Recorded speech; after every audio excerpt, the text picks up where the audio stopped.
అందరికీ నమస్కారం. శ్రీమాత్రే నమః. ఈరోజు మేమందరూ కలిసి మహానంది ప్రయాణం అవుతున్నాము. మహానందీశ్వర స్వామిని దర్శనం చేసుకోవడానికి. సో వీడియోలోకి వెళ్దాం, వచ్చేయండి. వీలైనన్ని క్లిప్స్ తీస్తాము. మా వల్ల అయింది తీసాము, ఒకసారి చూసి అందరూ సపోర్ట్ చేయండి. Thank you. మహానంది రీచ్ అయ్యాక ఇక్కడే కరివేన సత్రం ఉంది. బయట షాప్స్ అవి ఉంటాయి. మేము కరివేన సత్రంలో రూమ్ తీసుకొని ఉన్నాము. ఇక్కడి నుంచి ఆలయానికి నడిచి వెళ్ళిపోవచ్చు. వాకబుల్ డిస్టెన్స్ ఉంటుంది. కనిపించేదే గుడి. ఈ మార్గం గుండా మేము వెళ్ళి గుడికి లెఫ్ట్ సైడ్లోనే మనకి చెప్పులు, మొబైల్స్, లగేజెస్ పెట్టుకోవడానికి వీలుగా లాకర్స్ అవి ఉంటాయి. రైట్ సైడ్ వెళ్ళామంటే టికెట్స్ ఉంటాయి. మేము 50 రూపాయల టికెట్ తీసుకొని లోపలికి వెళ్ళి కోనేరులో స్నానం చేసేది దర్శనానికి తీసుకున్నాము.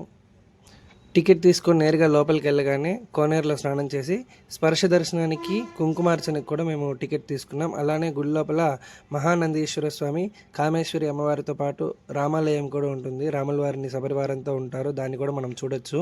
ఇక్కడ దాకా మేము ఫోన్స్ అలో ఉన్నింది. దానికి మించి లోపలికి ఫోన్స్ అలో లేదు. బయట లాకర్లో పెట్టేశాము.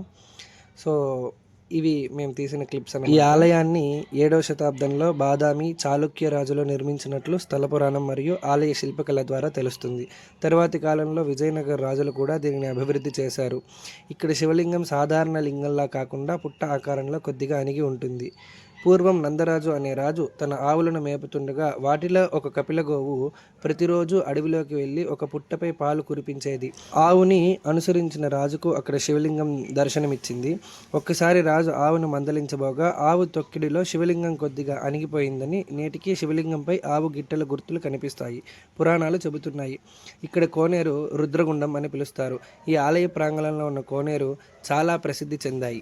దట్టమైన నల్లమల్ల అడవుల నుండి వచ్చే నీరు నేరుగా గర్భగుడిలోని స్వామివారిని స్పృశించి కోనేరులోకి ప్రవహిస్తుంది. ఇక్కడి నీరు ఎక్కడి నుంచి వస్తుందనేది నేటికి అంతు చిక్కని రహస్యంగానే మిగిలిపోయింది.